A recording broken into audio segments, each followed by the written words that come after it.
All right, so today we're going to be starting a new series here on the channel that I'm very excited to start. And basically, what we're going to be doing is going through each NFL division and going over them. Um, I think this is going to be an effective way to talk about each team because we do the power rankings, they're fun, but we only get to really talk about a third of the league. It's usually the same 10 or 12-ish teams always kind of making it into the power rankings, and it kind of leaves a void for all the other teams in the NFL that we don't get to talk about. So I thought this would be a good format for us to be able to talk about all the teams. And now that it's week 6, we're actually about a third of the way through the season, so we kind of have a real understanding of what these teams are going to be. Obviously, you can have big collapses or you can have big turnarounds, but at least for right now, this is kind of what I think these teams are going to be. So we're going to start here with the NFC East. And the reason I chose the NFC East to do first is they've very quickly become the most exciting division in the NFL. And it's surprising because you come from a couple years ago where the NFC East was looked at as the worst division in football. Not only the worst now, but it was looked at as one of the worst divisions of all time. There was a team in Washington back in 2020. When Washington won this division, they only won 7 games. It's kind of crazy to think that a team won a division only being 7-9, but that's how bad this division was not long ago. So very quickly they've turned it around, and now, like I said, one of the most exciting divisions, probably the most winningest division as well. You have, of course, the Eagles at top with the perfect 6-0 record. The Giants, they're 5-1, and their only loss came to their divisional rival, Dallas Cowboys, who are 4-2. And then you have the Washington Commanders, who are the only losing team in this division at 2-4. So we're going to go through each team now and talk about how their season has gone, how they've performed against my expectations or not. So we're going to start at last place with the Washington Commanders, who, like I said, they're 2-4. There was a point about midway through this past summer where I actually thought the Commanders could win this division. And the reason for that was I go back to that 2020 year where they did win this division and they did make the playoffs. They had a top 3 defense that year when Chase Young was a rookie. He won Offensive Rookie of the Year. He was dominant. And they gave Tampa a game in that playoff series. Obviously, they didn't win it. Tampa went on to win the Super Bowl, but that was a close game. It was, I believe, a 1-score game by the end against Tampa. So I kind of looked at the foundation that was being built there with Washington, with that defense, and I was like, they're a good team. Obviously, they have a really good defense. If they're just able to get a capable quarterback who can make plays, they're going to be good. And that's why I kind of talked myself into thinking they would be good during the summer. And then as time went on, as I learned that Carson Wentz was having a really bad camp, I heard that the chemistry wasn't bad, and also Chase Young's injury has lasted a lot longer than it was expected to. I've backed off on the Washington Commanders, and that's why right before the year started, I actually picked Philadelphia to win this division. Obviously, we're going to get to Philly. I thought they'd be good. I didn't think they'd be this good. But Washington, yeah, they're just bad. They're not a good team. Like I said, 2-4. They started off good. They beat the Jags 28-22. Then they lost 4 straight to Detroit, Philly, Dallas, Tennessee, and then they just got a win this past Thursday night against the Bears, 12-7. One of the worst games of the year so far. Seems like all the games on Amazon Prime have been the bad games. But yeah, I don't really know quite how to put my finger on the problem for Washington because on paper they should be a good team. They have good receiving weapons. They have capable running backs. I like Ron Rivera at head coach, and they do have defensive personnel.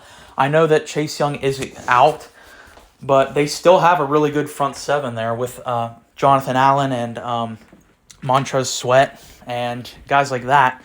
So I don't know really how to put the blame for this one. I mean, I guess the offense is just not as productive as it needs to be. It's not like Wentz is even playing that bad. It's just he's not playing as good as you need to win games. That's kind of the problem. I mean, he definitely could be more efficient. He has a 10-6 passing touchdown interception ratio, which isn't bad, but like I said, if you want to win games, you're going to need a little more production out of him. So I don't know if Chase Young, when he comes back, is going to be able to save this team. I don't know if he is good enough. I think if he stayed on the same trajectory we saw from his rookie year, he's certainly capable of doing that. However, he's missed so much time, and we all know that obviously injuries really take their toll. Is Chase Young going to be the same player by the time he gets back? I really hope so, because I really enjoyed Chase Young his rookie year. We haven't seen him, though, so I don't know. For his sake, for all of our sake, I hope he is good, but it's kind of a hard thing to assume that Chase Young is just going to be automatically back to getting 13 sacks per year and just a monster again. He's definitely capable of it, but I have to see it to believe it. So that's kind of where I'm at with Washington. I mean, they just need to get better production offensively. They need their best player, Chase Young, to come back fully healthy. And as much as I do like Ron Rivera, I'm always just opposed to defensive coaches being head coaches, because, it's nothing wrong with the person. Like, my personal favorite team, the Steelers, we have a defensive head coach, Mike Tomlin. I really like him. The Commanders, they have a defensive head coach, Ron Rivera. I've been a fan of his for a long time.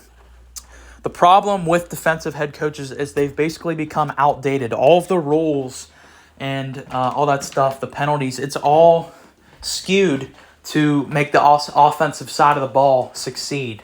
So if I see an offense that's kind of stagnant and they have a defensive head coach, it's kind of easy for me to figure out what the problem is. I'm not saying Rivera necessarily needs fired, but if that's the route they want to go, I honestly could understand why they would do that. I don't know. Another thing you could talk about for Washington is they're probably going to draft a quarterback this draft, because I'm not expecting them to get any really significantly better unless, like I said, Chase Young comes back and he's a monster. But in the event that doesn't happen, they're probably going to be pretty bad. And they're going to probably have a pretty high draft pick where they can take maybe someone like a Bryce Young, someone like a C.J. Stroud. I don't know if that's the route they want to go in, because they just traded for Wentz. But that's kind of where I'm at with Washington right now. They kind of just need to rebuild. I mean, they're nice on paper, but it's just not working out in reality. The production just isn't there. At 3 in this division is the Dallas Cowboys, and like we said earlier, they're at a 4-2 record. They've overachieved by a mile, because if you listened, actually, I didn't put out any of my lists before the year started, but back when I made those lists, I was thinking that Dallas was going to be bad, and that was with Dak. I thought that the loss of Amari Cooper was going to be very significant. I thought that was a really bad decision, and the offensive line has gotten drastically worse. And so I thought Dallas was going to be bad for those reasons. But Dak's gone, and they're 4-2. That's kind of crazy. Most teams, if they lose their starting level quarterback, they're going to fail. But the story with Dallas is their defense. They have a top 5 defense in the NFL right now. Micah Parsons among the best in the NFL. We've talked about Dallas in a lot of the power rankings, so I don't really need to reiterate much of this. You guys have kind of heard me talk about this stuff. But another impressive thing is Mike McCarthy. I mean, he's made some blunders here and there. Not throwing that penalty flag on the CeeDee Lamb call, I think was bad. But I think his job is secure for another year at least, whereas before the year started, I was thinking, yeah, Dallas is not going to be that good. They have a lot of money tied up in their offense, and they're not going to be too good. Mike McCarthy's going to get the blame, and he's going to get fired. That's kind of how I was projecting Dallas to go, but they're 4-2 with a backup. You can't really blame Mike McCarthy here. And like I said, there's always potential for Dallas to go off a cliff. A reason for that being could be Dak coming back. And like I said previously, it's not that Dak is a worse player than Cooper Rush. It's just the offense is run differently. When you go back and look at how the offense was run in Dak's rookie year, it's kind of similar to how the offense is being run with Cooper Rush.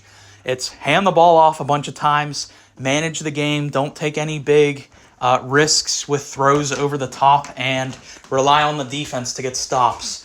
That's what you're seeing with the Cowboys this year. And having a guy like Micah Parsons allows you to do that, because he is an absolute game changer. He was in Defensive Player of the Year talks in his rookie year.